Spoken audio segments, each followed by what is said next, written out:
So good morning, good afternoon, good evening from whichever part of the world you're joining, and welcome to the WSIS+20 plus IGF Business Engagement Event titled Business at the Digital Helm Steering Multi-Stakeholder Action for WSIS Goals. We thank the IGF Secretariat, ICC Bases, and World Economic Forum as organizers. As we know that the world is now driven by digital technologies, it is not just a technology or economical change, it is a societal, cultural, and civilizational change.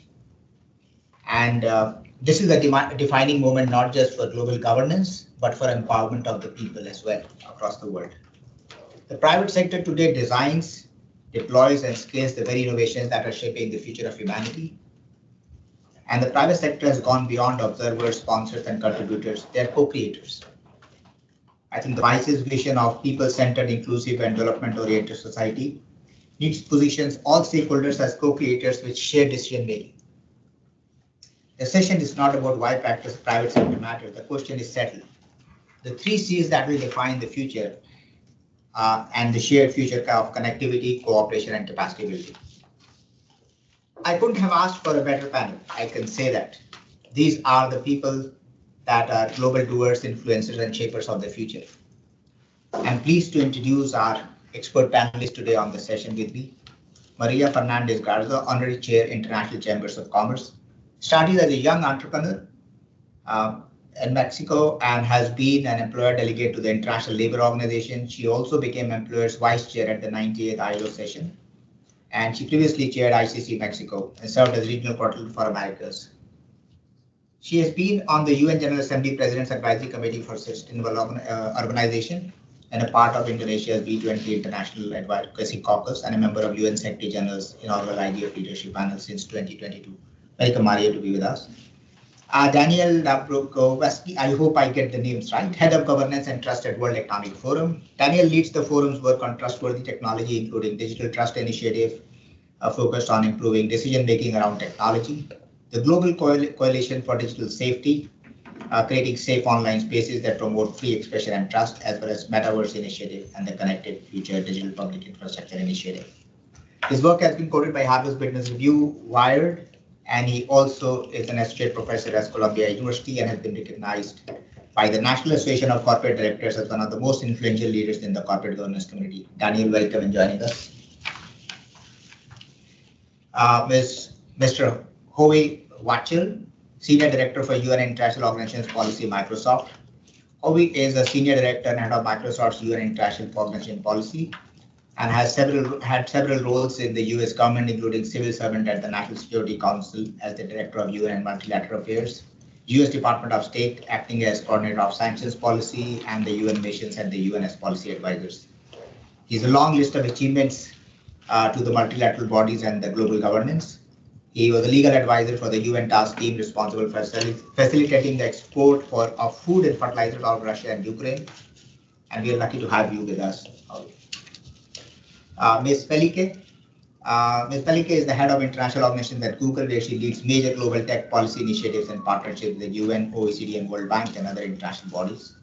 She previously served 15 years in the US public service, including senior roles at the US Department of State and the White House.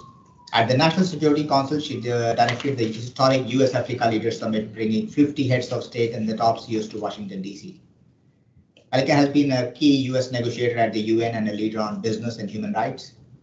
And she has been recognized by the World Economic Forum Young Global Leader and is a team member of the Council on Foreign Relations and serves on multiple international advisory boards and currently sits on the board of directors of the US Council for International Business. We are very lucky to have you, Mike, with us. Dr. Milos is the president of OpenLink Group, operating across Serbia, Croatia, UK, US, and internationally recognized expert in cybersecurity, AI, and data science.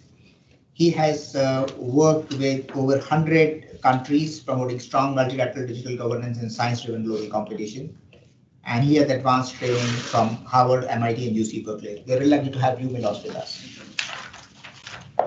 So with this, did I miss anyone? I think I did say. Okay. So, yeah. So with this, we will move to our session. And as we know that this has been a tumultuous year for geopolitical and economic issues. Nina, we missed Nina. She is online. Sorry, I need to introduce Nina Ferdova, Head of International Affairs, Alliance for Protection of Children in the Digital Space. Nina has been working for many years in diplomatic service and on topics like cybercrime, different types of transnational organized crime, illicit trafficking in drugs, financial crimes, and other related topics. Cyber safety of kids is a new task. Welcome, Nina, to joining us. We could have Roman with us. Sadly, he couldn't get visa, but he's very much with us, supporting from the Secretariat and our Secretariat team. So before I begin, we have seen this year with geopolitical shifts, which will continue, I guess, as we head into 2026.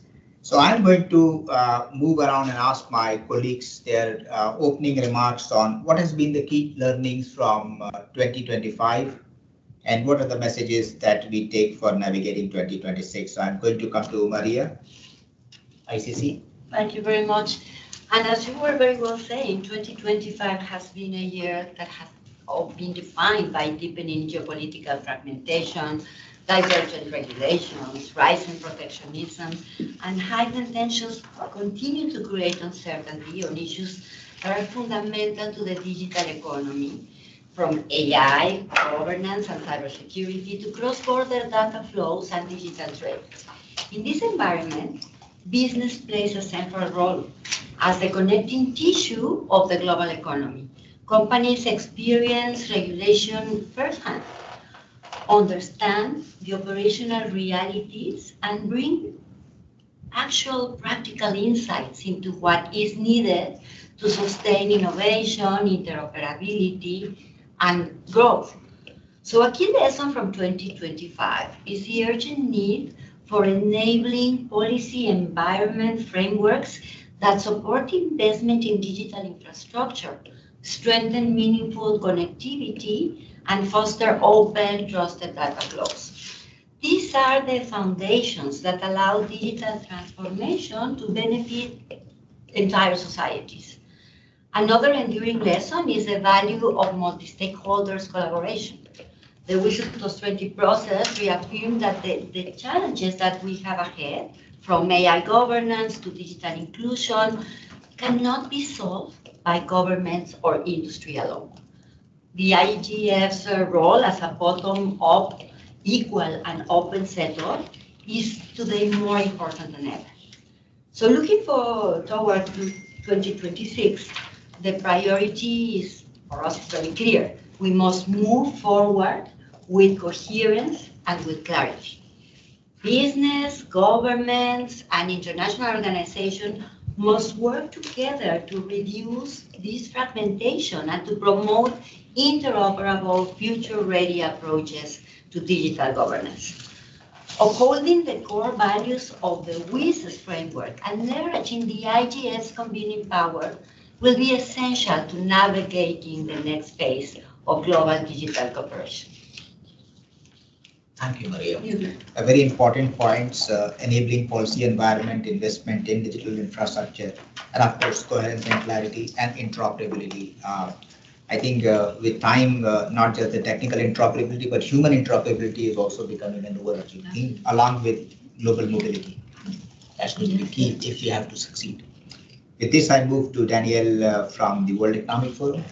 Yeah, thank you. I think, look, we've seen a lot of changes in 2025, but one thing that we've seen as a constant, it's an unfortunate constant, is the erosion of trust in institutions, trust in governments, trust in technology itself. And that's by almost every indicator you can see, whether it's the Helm Trust Survey, whether it's the World Value Survey. There's a significant erosion in that trust. And the way we win that trust back from people is to earn it. And that means companies need to work on earning that trust in the technologies they develop, and governments and international organizations need to earn back that trust by recognizing individual agency and how technologies are used and how they're governed as well. And I think those technologies have also shown us the beginnings of how they're likely to change over the course of the next several years. What we've seen is, especially with regard to the internet and how we communicate, how we gather information, we've seen significant shifts in the way people use technology and the way technology uses that information itself, whether it's agentic AI, whether it's wearable technologies. those shifts are just continuing, and we're going to see them expanding in the next several years in 2026. And we don't have the governance frameworks to understand what they will be and what we want them to be. And I think to Maria's point as well, this is where multi-stakeholder engagement becomes incredibly important. Governments have a really important role to play here. International organizations have a really important role to play, and businesses do as well. But their roles are very different. And only in multi-stakeholder entities like World Economic Forum, like IGF, will we be able to share practices and understand where responsibilities lie going forward. Because right now, getting back to that, my initial point, that erosion of trust is because there has been a significant delegation of responsibility, and it's been a delegation to no one. And we need to understand who is responsible for what in what frame of our global sort of technology commons in order to understand where we are going to go forward. And that is really the crux of what governance is all about. Thank you, Daniel. I think you put the challenge and the opportunity that we need to win back trust. We need to reimagine governance. And that's global governance. And I think very clearly organizations like IGF have a pivotal role to play in making sure that we have that on the table and we have that on the agenda for the years ahead. Thank you so much. And with this, I move to Howard Wachel from the Microsoft. Thanks very much again, just for the opportunity to participate in this discussion. I guess I would say, just in looking back at the year, I would even zoom out the last couple of years. One of the key things that we've recognized is clearly just the diffusion of AI. Look how far we've come over the course of the last few years. We just released an AI diffusion report and found that there are 1.2 billion people currently using AI.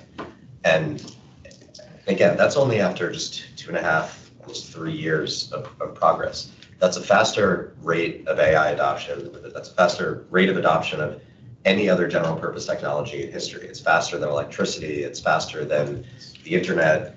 It's faster than smartphones. And so there has been considerable and even remarkable progress. And I think there's really just more to come.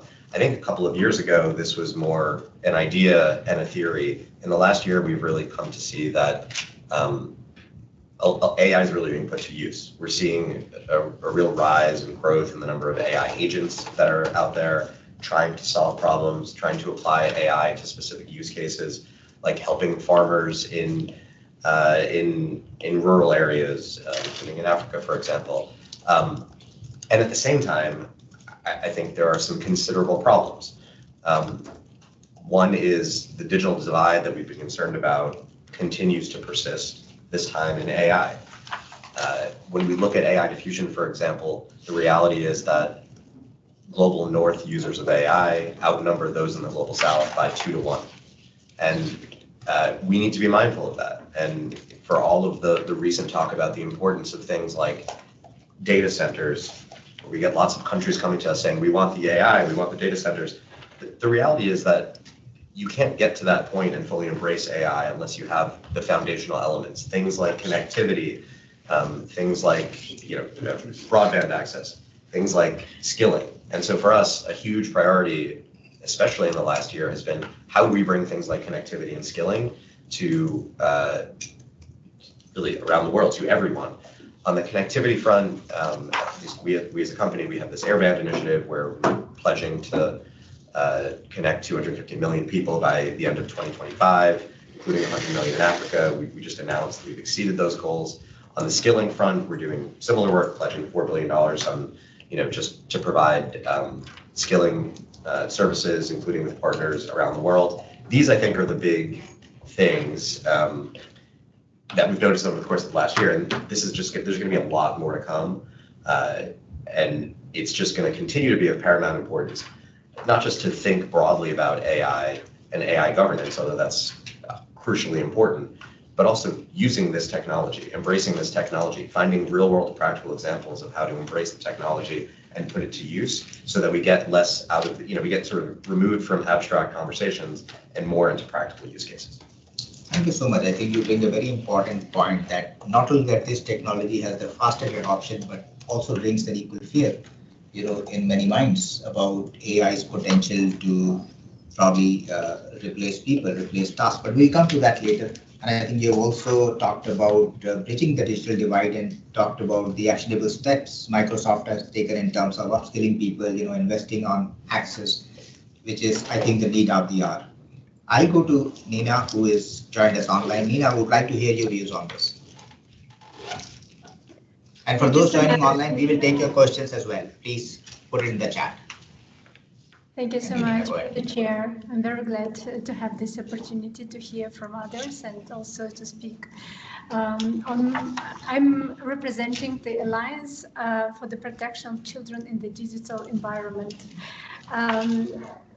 Our takeaway from 2025 is that we should put a stronger emphasis on preventive measures to protect children from increasing risks from developing technologies. We understand and we fully share the view that technologies provide opportunities for children, but we should be also aware that a stronger emphasis should be made on how to really protect children who are increasingly using these technologies, even faster learning than their parents and children how to use these modern tools.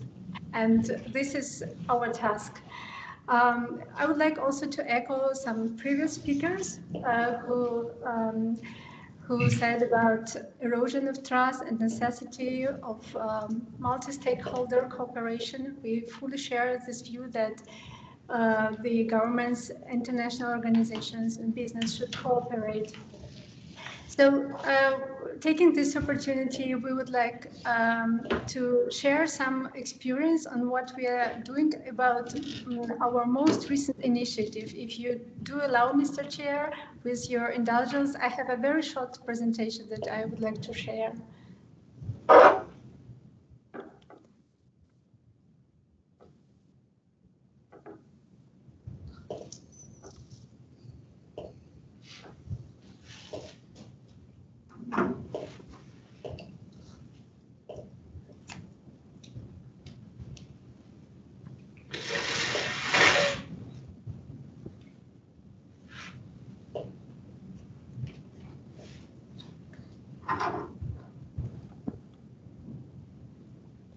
So I hope it's okay and you can see the presentation. Please stop me if it's not the case.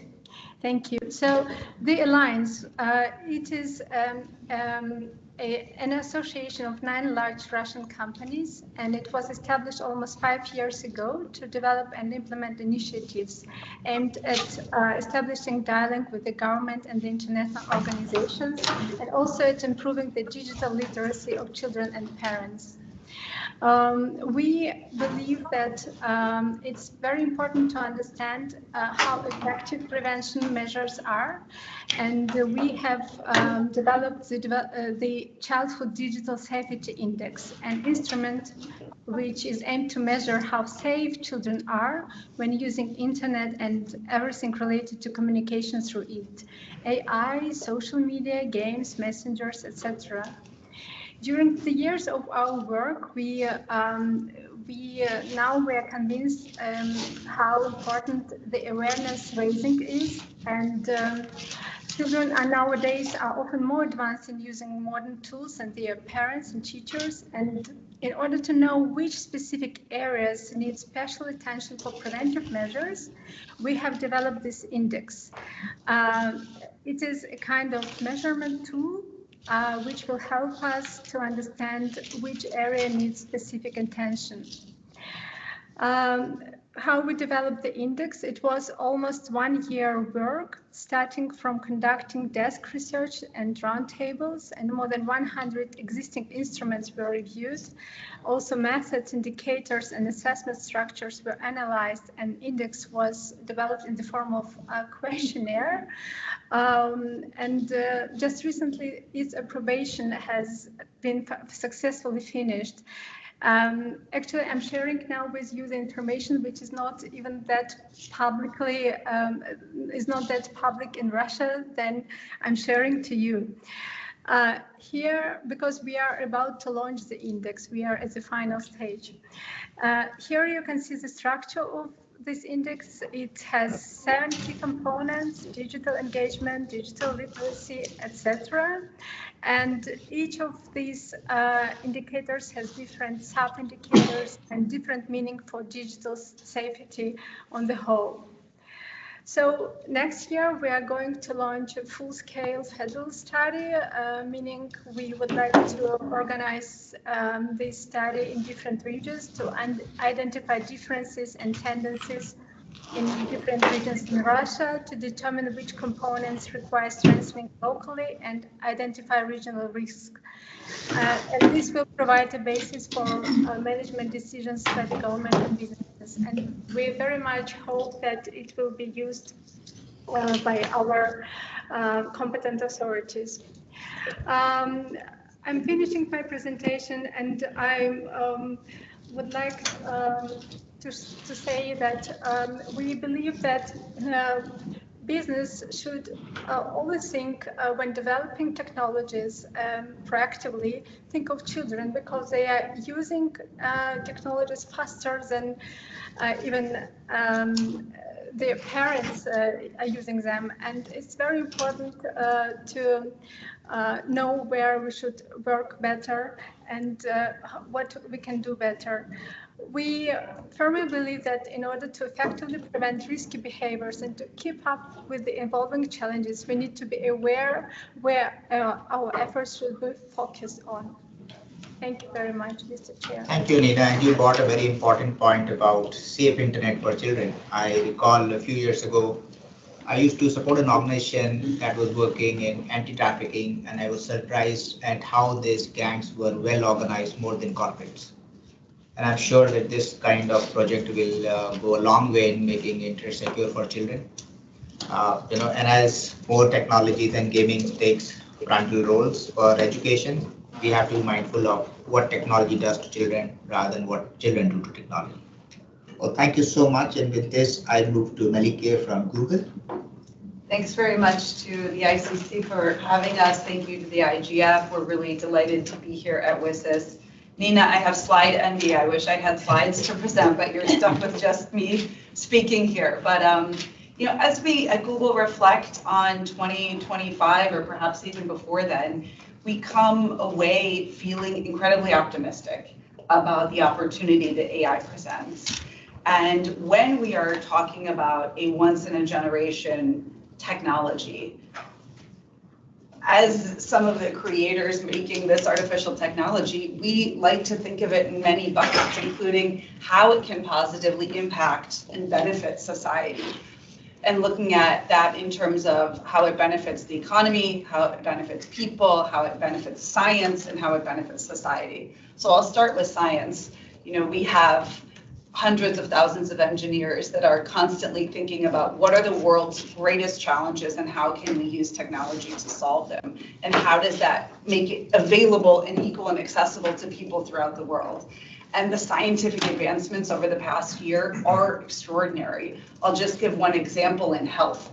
A team of our researchers, that 3 of which won the Nobel Peace Prize for their AlphaFold work, have mapped proteins. Now, usually, I don't know if anybody's a PhD in any sort of AI or chemistry areas, that is not my area of expertise, but they were able to map a protein of a person in a way that has saved trillions of PhD hours in the future, given that open source, online, available to everybody, so that other people can use it, study diseases, and figure out solutions. This is why we're trying to do things like cure cancer and cure a number of incurable things that we believe are in short order going to be able to be eradicated. When you think about the challenges confronting the world and the humanitarian crises that the UN is confronted with solving, and such, that we are optimistic about the scientific advances, especially in the area of health. When you think about economic development, we're all seized with connectivity. People need to be able to get online and benefit from the use of the internet and such. Those who are not speaking, can you please mute your phones? Mute your microphones, please. economy. So when you're looking at things like 2.2 billion people unconnected, we are looking at a number of areas of connectivity and subsea cables. These are transforming GDPs in economic countries by billions of dollars. You then move to people and society, as Howie said, much of this as well. Once people are online, then getting them trained and looking at how are they being skilled, how are their jobs being augmented, how are we helping train, how are we ensuring the next generation is getting safely online and doing that in a protected way. And in general, we like to talk about our technology as we need to be bold in how we approach it and the incredible ways that it can benefit society, but we need to balance that with responsible behavior and how we are translating the message of what we're doing, how we have a seat at the table at places like the World Economic Forum and places like this to be able to say we all have interest in ensuring there is safety standards, there are smart regulations, and we need to make sure that we're doing that all together. So I'll pause there. Thank you. Thank you, Malik. And I think you made a very important point that as we wait through this era of artificial intelligence, is the science and evidence that to drive artificial intelligence to make it responsible and make it human-centered. That's what I think you're doing, and which is fantastic. This brings me to Milos. Milos, I would want you to address this and also about the digital divide in the age of geopolitical fragmentation. Thank you, dear moderator, distinguished colleagues, ladies and gentlemen. As we close this year, one thing is clear: artificial intelligence is not longer just a technology issue. It has become a strategic question affecting geopolitics, economic power, institutional trust, as you said, and global security. We are entering 2026 under three simultaneous pressure: rapid AI adoption, growing digital fragmentation, and declining trust between global actors. Leadership in the AI age is therefore not about speed alone, but about responsible governance. Digital fragmentation is growing risk. We see it in diverging technical standards and closed AI ecosystems. We see it in geopolitical competition over digital infrastructure. And we see it in security, which is, frankly speaking, the most important part for every country, where the lack of shared baselines increases systemic cyber risk. Fragmentation does not strengthen sovereignty, it weakens resilience and trust. So digital fragmentation is not only about diverging rules or competing standards. It fragments trust, weakens interoperability, and increases systemic risk across the borders. When AI systems, data flows, and security frameworks are no longer aligned, vulnerabilities multiply rather than disappear. So fragmentation may appear to offer short-term control, but in practice it reduces resilience and limits our collective capacity to respond to shared digital threats. So in the AI era, fragmentation without coordination is not sovereignty, it's exposure. This is why 3 C's, connectivity, cooperation, and capacity building matter. Connectivity means interoperability between AI systems across the globe, data frameworks, digital infrastructure. Without it, AI becomes exclusive rather than inclusive. And we see this across the globe, that we have different, I would say I always mention 3 or 4 technological zones, speaking about the United States and collective West, speaking about what's happening in China, speaking about what's happening in Russia, in India. For example, when you visit China, you are not allowed to use American services. When we speak about Europe, about the United States, there is a debate about Chinese equipments. In Russia, they have their own ecosystem. India is growing, so we see different parts, I would say different technological zones. So cooperation is essential. No government and no technology company can manage AI risks alone. So public, private, and multi-stakeholder cooperation is not optional. And the IGF remains one of the few trusted spaces where such dialogue is still possible. So thank you very much for organizing this. Capacity building is often overlooked, but it's critical. We need institutional capacity across the globe, regulatory understanding, and cyber resilience.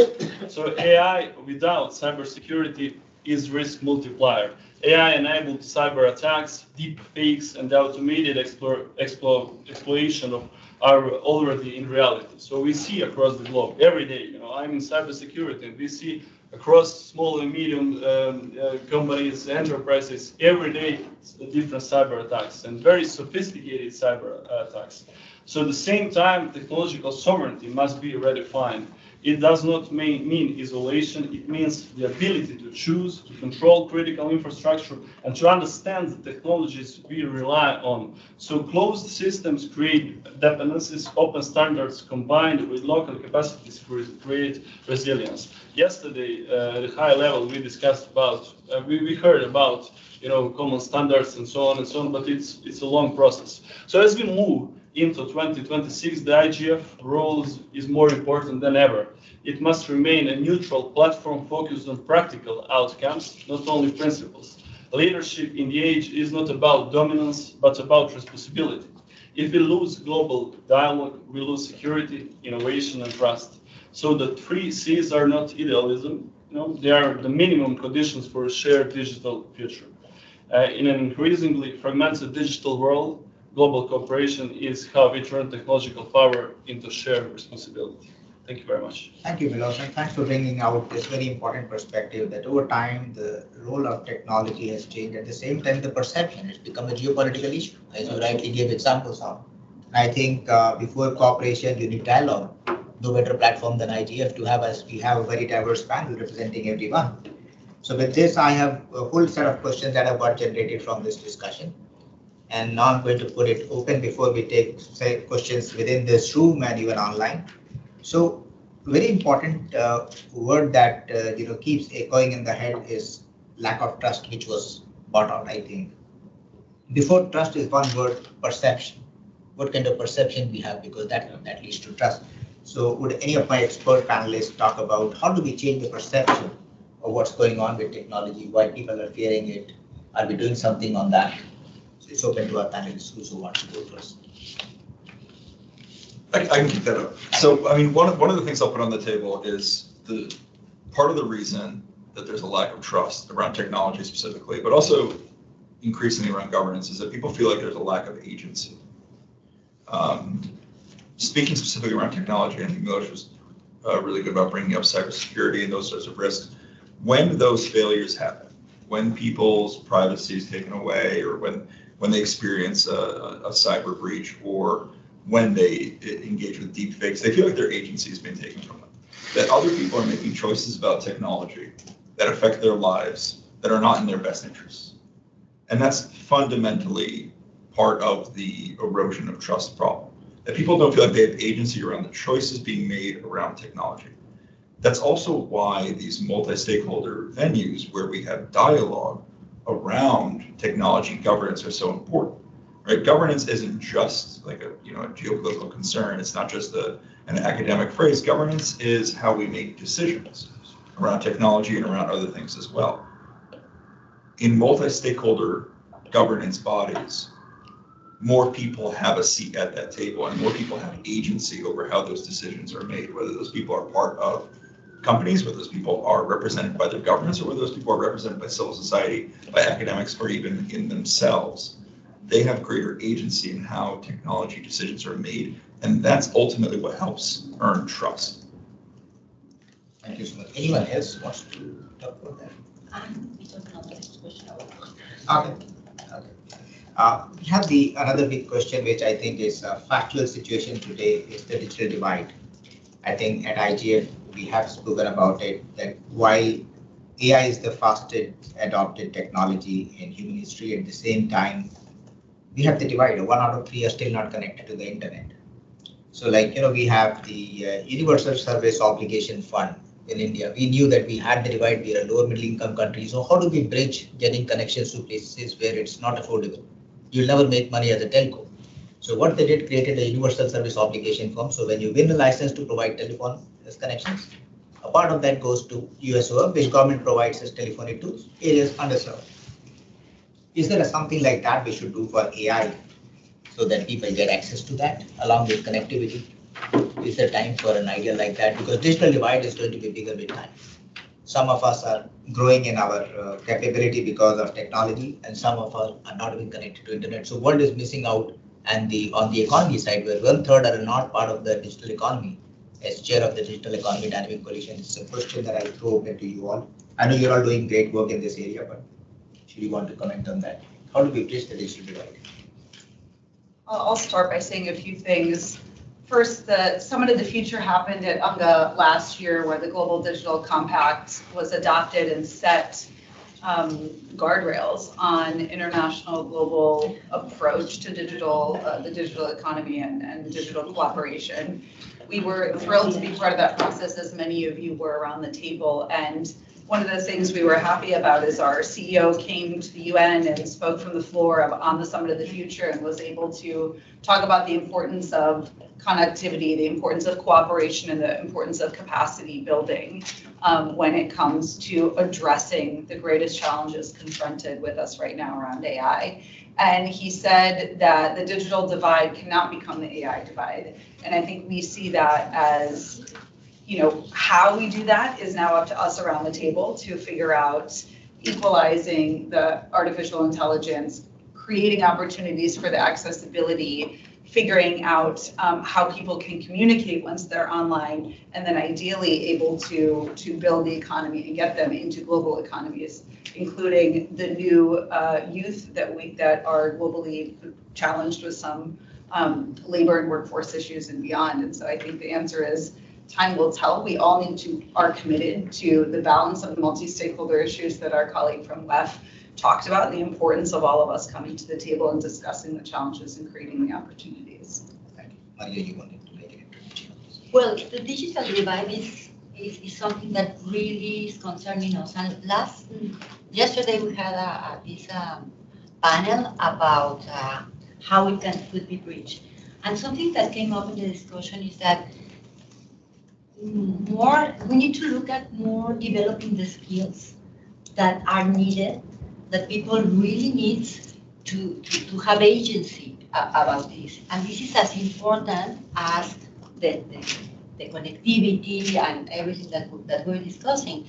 And there are some skills that we were talking about children, that way before we give access to technology to children, they need to understand to develop some skills that, for example, our generation developed through the adult age, like critical thinking, like how to have a media and information knowledge. So that is something that we don't talk as much, but it is as important as the connectivity to really close that digital gap. Thanks, Maria. This always rings a question in my head that we talk about skilling. I'm not sure if you would have the answers, but we also hear the constant news about the job loss. So even if you skill people, in the age of AI and other emerging technologies, would we have enough jobs, or would we skill people to ask us question back again that we were skilled but jobs are going? So is this a real threat, or do you think that we will have more jobs in time? I think there are plenty of opportunities that or new industries that are being developed. And for example, on climate issues, there are immense opportunities that we are not tackling, and that's where we should be reskilling to go through these new industries, new energy, innovation. That is where the jobs of the future are. Not trying to sustain the jobs of a different economy in a different time. Yeah, I just want to say when we speak about digital divide and digital fragmentation, generally, and the AI, we see that, there are discussion about, common AI framework, global AI framework, but I think it's really hard, frankly speaking, because we have different centers, and when we speak about LLM models, about language processing and so on and so on, there are different truths. What we see, what was the truth on the East and the West, and what I want to say, when we speak about artificial intelligence, it's a critical technology for every country, for military, for everything. So I think it's not real in the near future to speak or to achieve global AI framework, because, there are different interests across the players, in the West, in Europe, in the East, and we see, what's happening in digital fragmentation, and we see what's happening in the relations between the United States and European Union in the last days, speaking about digital platforms.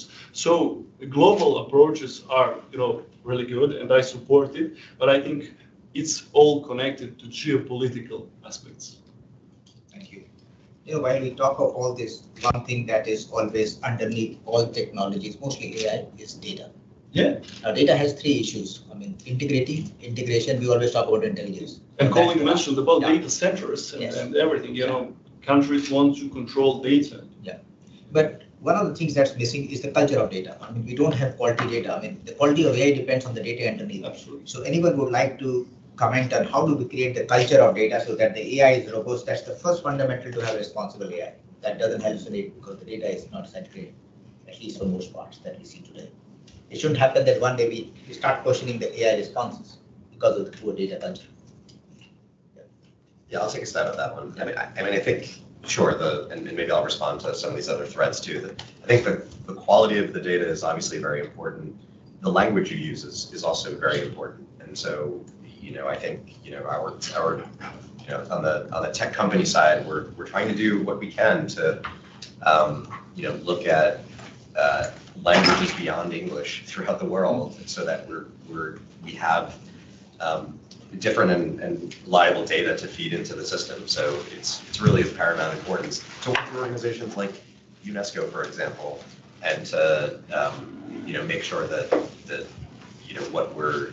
what goes in is just as important as what is coming out. Just tying together some of these different threads, though, I think on the impact of AI on the economy and how it's going to transform things, I think there's no doubt that there are going to be significant changes. There were when we saw the internet, there were when we saw the creation of the smartphone, and it's going to be how we adapt to these things and to move forward. I think that's going to take become increasingly important.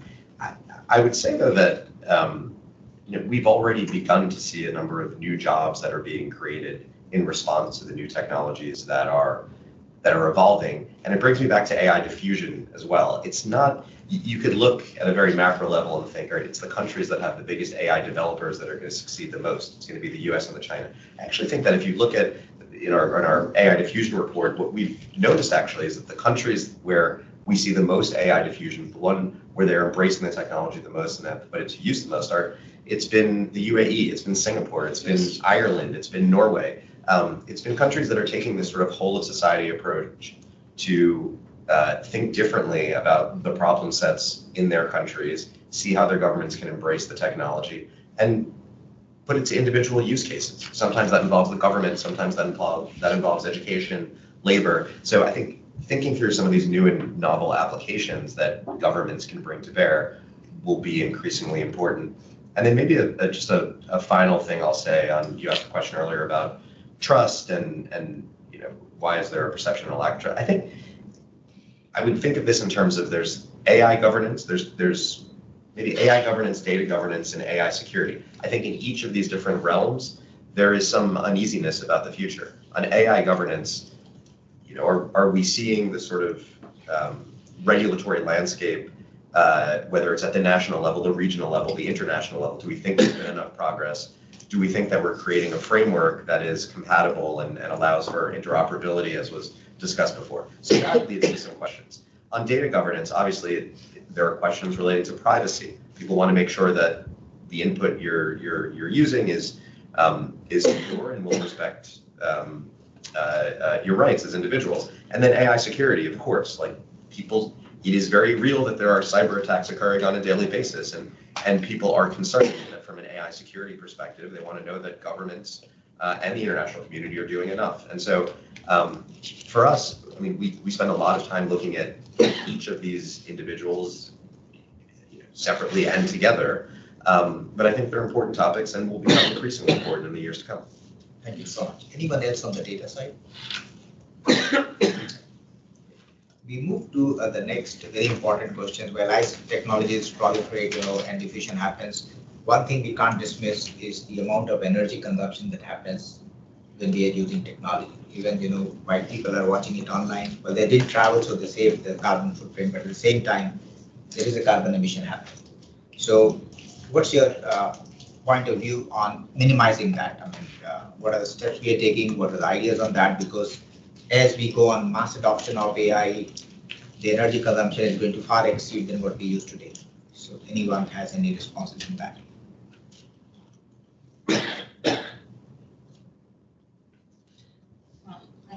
The thing is that we're getting into a new era of technology. And in the past, we have seen that there were accompanied by new energies that were created, and that's how those technologies develop. So now we need to embrace the renewable energies, because not only are they a technology itself that the most adoption if they have around the world and more people utilize this, the prices will continue to come down, and that will allow us to provide services to more people. Because we cannot continue developing these new technologies with an antiquated energy source. So I think that's the focus. Excellent. Thank you. Anyone else before we move to G1? Yeah, I mean, the World Economic Forum is working on this space. We actually put out a new report just a few days ago on AI and its energy impact. And I think there's a few things that we can do, but again, it requires the governance that we've been talking about, like shared decision-making about being able to shape demand, deploy the right kinds of energy sources, and design our centers for greater efficiency. So I think that those are a few of the things that we've found that we can do. So, again, not particularly my field, if anybody's interested, they can check the World Economic Forum's website for our latest work in this space. Thank you. I think that's what even Maliki alluded to in terms of putting science in whatever we do, because if we do that, then we will have probably right answers as we go forward. While it is important to have platforms where you can get every stakeholder across the table and have frank discussions on topic with the right set of people, which is what organizations like IGF do. I would want each one of you to answer about the role of organizations like IGF and also the role of academia, which becomes increasingly important. Luckily, we have Milos, I work in academia as well. So if you can shed light on that starting from this side. Yes. Sure. So IGF is a hugely important space. One, I think it's important to recognize that as a multi-stakeholder entity, IGF is sort of an equalizer in this space.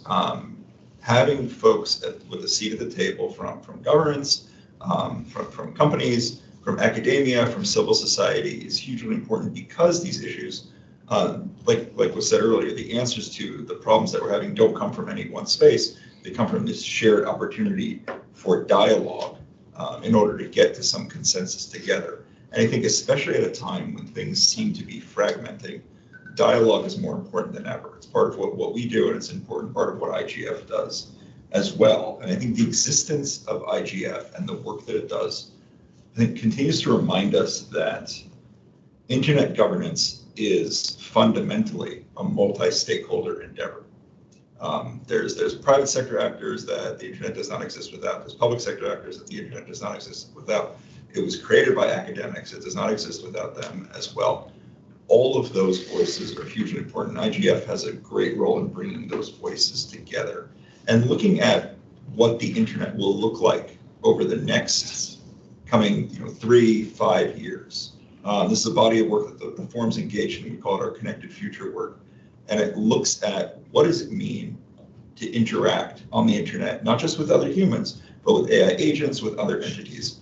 And the answers to the governance for that and the answers to the economic model behind that are really going to be derived not just from the private sector or the public sector, but by the cooperation between those groups with good advisors from all the other sectors as well.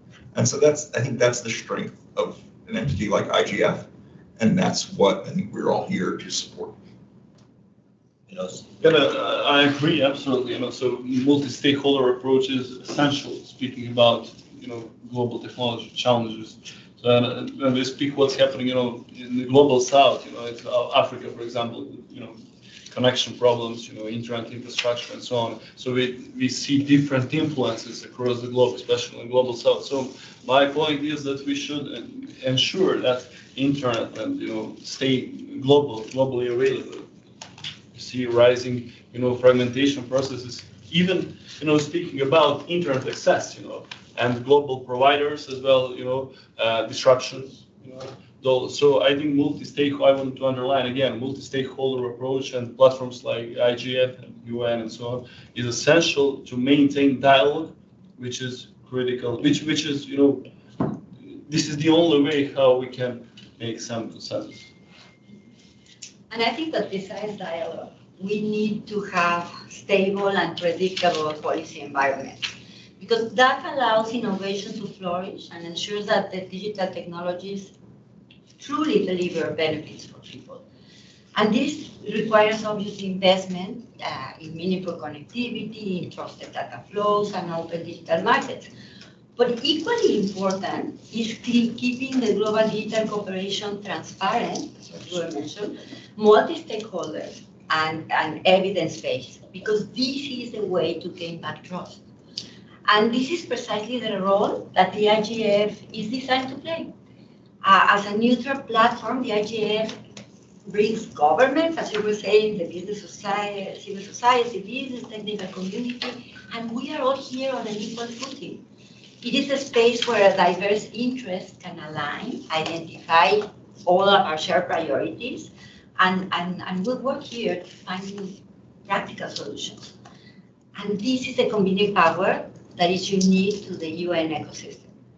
And the WSIS+20 process has shown how the IGF can help advance a long-term vision for digital cooperation, a digital cooperation that is rooted in openness, in inclusion, in security, and trust. So through its multi-stakeholder bottom-up setup and intersessional policy work, and also the extensive work of the national, regional, and youth initiatives worldwide, the IGF grounds global debates in real-world experience and ensures that policy conversations reflect the needs of users and business alike. So to realize its full potential, the IGF must continue to strengthen communications around its outputs and ensure that the insights that we have here are visible and actionable to policymakers. That is something that we really need to work on. Because if supported and elevated, the IGF can truly enable the collaborative, evidence-based policy making that is very much needed to build this shared digital future. Nina, you're online. Can you please share? Nina, can you hear us? Yes, I can hear you well. Thank you very much. And I also believe that there is a strong need for multi-stakeholder cooperation, which involves also international organizations, governments, and of course business as a source of technologies. Because of the specific work of the Alliance to protect children online, of course, I will again make an emphasis on the need to think of children, a younger generation, which on whom actually our future depends. And the children they use the opportunities of AI very fast. I can also judge from experience from my own children how they use AI to check whether their homework was correct or not. But I also see risks, and these risks imply that we need to talk more with children, with parents, with teachers, to raise awareness how to meaningfully use AI, how to use the best side of AI, and how to prevent children from getting into some difficult or risky situation. So we are in favor of a dialogue, and this is what the Alliance is doing as an association of companies. This is companies association. I would like to emphasize it. And of course, each company has its business goals and business approaches, etc. But we strongly believe in dialogue, and we've been successfully holding this dialogue through 5 years, and looking forward to our further initiatives, further raising awareness campaigns, and talking to each of the company, and talking to all communities that are involved. So for me, as representative of this alliance, it's important to work with younger generation. Thank you. Ollie. Yeah, I mean, I think it's probably no surprise that a group of people coming together in support of the International Chamber of Commerce and here for like the WSIS. I mean, of course, we support the IGF. I think it should have a permanent mandate. It is, I mean, it is truly the one place where you get to see governments, academia, industry, civil society come together as peers and have meaningful conversations on important issues. And I think, look, our team at Microsoft exists because there's a recognition that for certain global threats or challenges, governments alone can't resolve them. You need meaningful input from all other kinds of stakeholders. And when we look at AI, it's, for example, it's a technology that's not exclusively within the province of governments. And it is both important and essential, I would argue, for tech companies and academics and civil society to be at the table and figure out ways to discuss governance, discuss challenges, discuss broader societal issues, productivity, the labor market, all of these things. And I think that one thing I'll just say also is we shouldn't take for granted the proliferation of things like AI governance initiatives over the course of the last few years. If you look at the rise of social media, for example, the response from the international community was pretty quiet. The same has not been true in the last few years when it comes to AI. And so we shouldn't take for granted things like there have been multiple UN resolutions. We've had a UN high-level advisory body on AI produce a meaningful report. We have this new UN AI scientific panel, the global dialogue on AI governance, to say nothing of the efforts at the OECD and the G7 and the G20 and from individual governments. And so all of that, together with the multi-stakeholder initiatives run through WSIS and the IGF, I think are really significant and important. Thank you. I echo everything Howie and my colleagues up here said, visceral agreement on the multi-stakeholder approach and the importance of governments, academia, civil society, the private sector, and that the IGF is a really unique place for that. And I'll give you a technology example.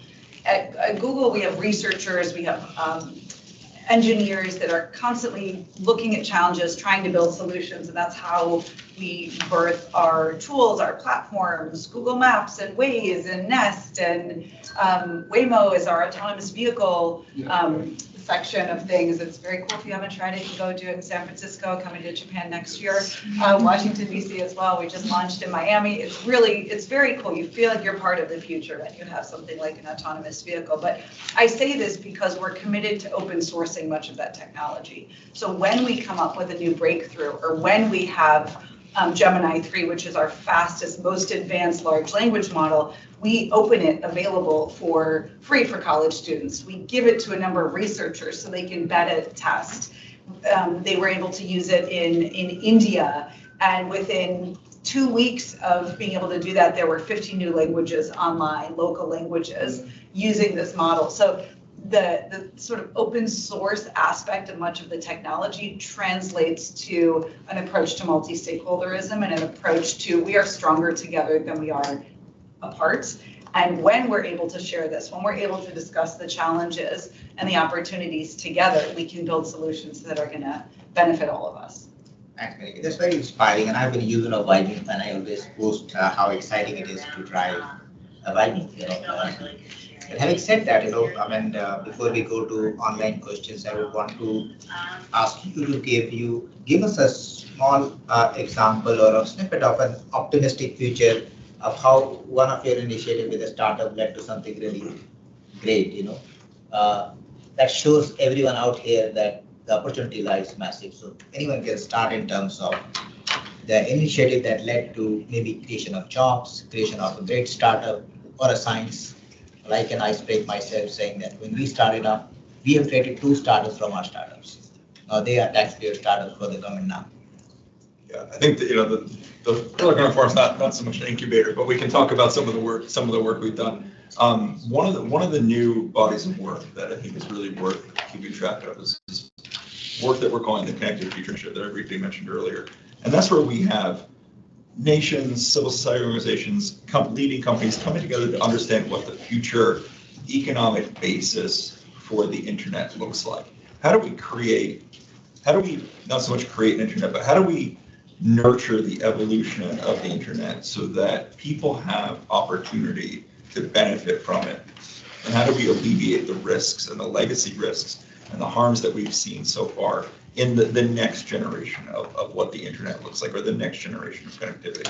And that means bringing together these economic models so that people can use agents and other entities online, so they can interact with AI, so they can do it safely, so they can have the literacy they need in order to make it positive for the future. So we're not incubating the companies that do that, but we're bringing them together in order to make that future. That's an ecosystem. That's an ecosystem. Yes, For me, it's an interesting concept about smart cities, and Dubai as an example. We see how Dubai invested a lot in smart city concept, where all technology works together, and so on and so on. But speaking about other innovation, for example, when we mentioned about AI, we see the trends that AI replaces programmers and engineers and so on and so on. So in the near future, and colleagues from Microsoft, we could elaborate about this. I think 90%, about 90% of code will be, written with AI agents. I mean, we've lots of examples we could draw from. I think one that is relevant for the UN community is we partner with the World Meteorological Organization and work on the UN Early Warnings for All initiative. So we basically take our AI for Good team of data scientists. They partner with Early Warnings for All and help track weather events, extreme weather events before they happen. We do sort of similar work with the IOM to track migrant flows. I mean, this is the sort of thing where you can find practical applications where you're blending AI and data science to, sort of carry out some UN objectives. I think for us, we're looking at the wide array of Google tools and then how they can address some of the greatest challenges, and that's where our partnerships with the UN are critical. And so we have a team that was working on Google Maps and Waze, and we identified to be able to use satellite imagery, geospatial analysis to figure out after humanitarian crisis or after natural disaster, what buildings are down, what streets are affected, what analysis can you make, how can humanitarian aid and vehicles get to places it needs to share food, to share water, to get to people in need. And so our teams created this, and then we just gave it to the UN, and now they are using that as the primary way of identifying analysis and geospatial data to be able to administer some of their humanitarian work. And then to answer your question, we have, about 25 to 30% of Google's AI is now done coding is now done by AI at its initial stages. So it is, and that's dramatically increasing the last 6 months. Yeah, but in the near future, we can expect increasing AI code, yeah. AI will tell us. Yeah, next year. Yeah. Roman, do we have questions online, or we can take questions in the room? Maybe. Yep. Are Just you with maybe Roman. in the room first? Yep. Okay. I will have a question to Lina, because I'm from the Children's Rights also, and we've been organizing a lot of different resolutions and with different meetings to see how to fight against the aggressive violence towards children. And as your country were not taking part in of it, I would be very interested to see, to know from you how you are dealing with this aggressive, because you are protecting them from, the digitalization, but how are you putting devices and tools and to prevent and to fight against this criminality nowadays?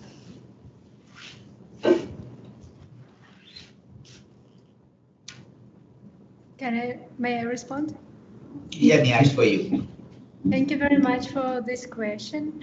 Actually, we have, so to say, two directions. First, we are encouraging children to use technologies for educational purposes, but at the same time, we are working on preventing them from harmful risks, from effects, from criminalities, etc. The question is on how we are working on that. First of all, the work of Alliance is based on the charter, and this charter also encompasses the main principles. So probably if you go at a later stage to our website, you can get acquainted with it. It's important to understand the basis of our cooperation. But how to really prevent? There is a database created by companies. It's called Hash database. It's a kind of automatic sharing of some indications of illegal content so that it can be deleted automatically.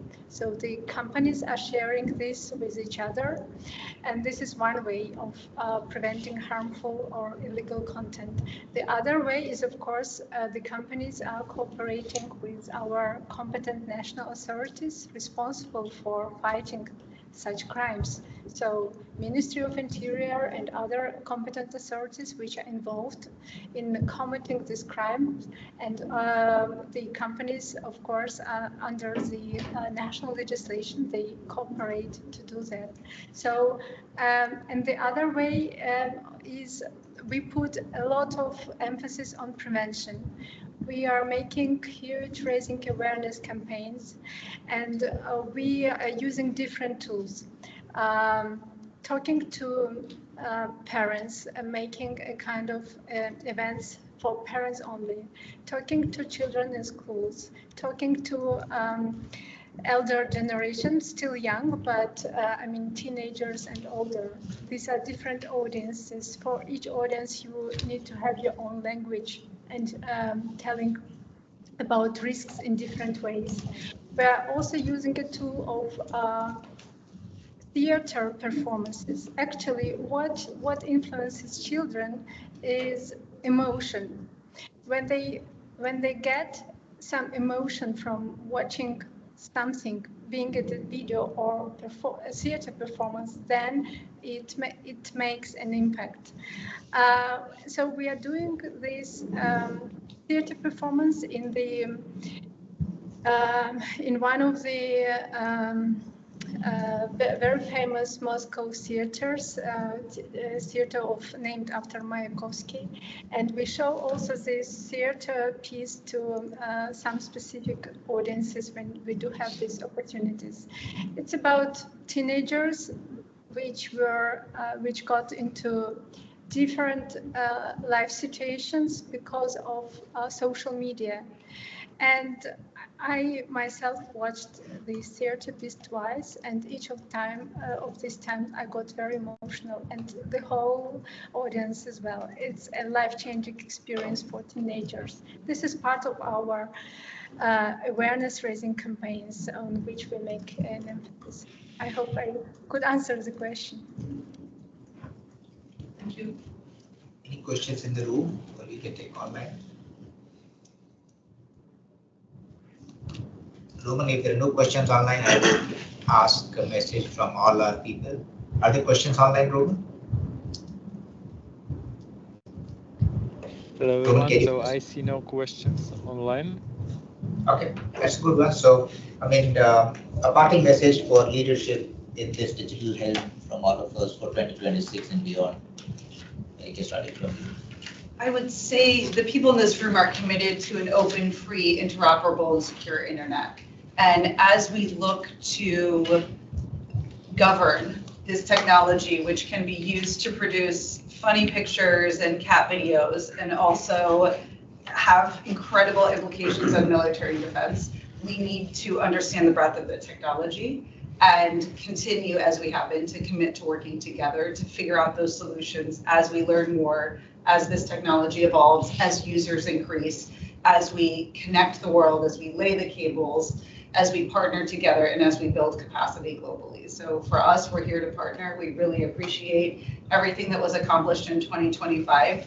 We look forward to celebrating the extension of the IGF this afternoon, and appreciate the opportunity today. Thank you.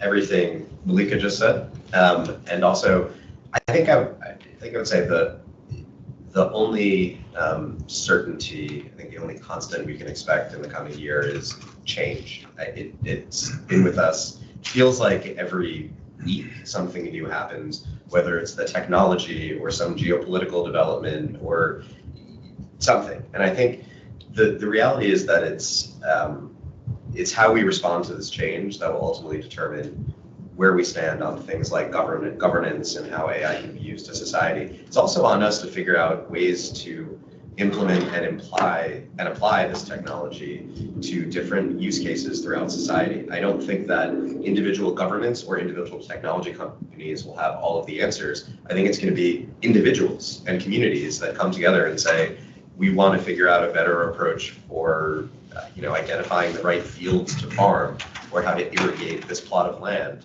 Let's figure out a creative way to use AI to do that. And it's going to be the sum total of all these individual use cases throughout society that will ultimately determine how well we're embracing this. Nina?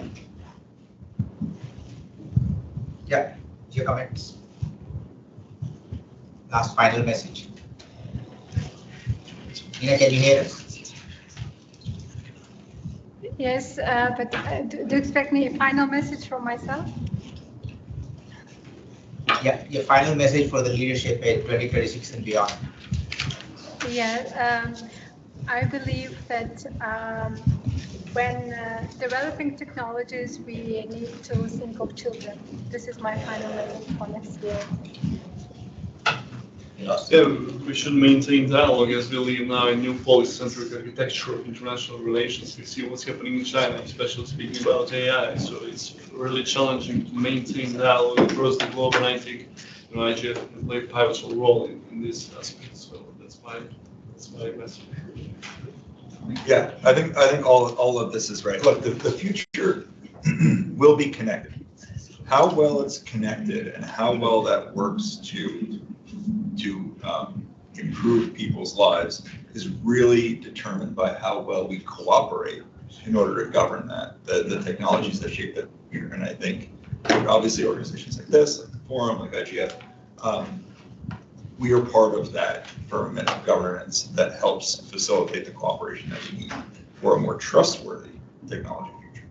Well, thank you so much. I think this has been very engaging, insightful, and very optimistic way to end 2025 and to enter 2026. And I pass it over to my colleague Roman, who has been supporting us, getting this session through, and has worked really hard for this. Roman, over to you for your closing remarks and vote of thanks. Thank you very much, Rajendra. Thank you, honorable speakers. I think you all did fantastic job, and I really wish that next year, after hopefully our mandate of the IGF will be prolonged and made even strengthened, maybe, that next year we will continue uniting private sector in this business engagement segment of the IGF with such strong partners as ICC, as World Economic Forum, and others who we've been working together on this relatively new dimension since 2024, from Saudi Arabia to Norway this year. So wishing you all the best for upcoming holiday season, and I wish us. Thank you. Wish you a happy holiday season, Merry Christmas, and Happy New Year. Thank you. Thank you.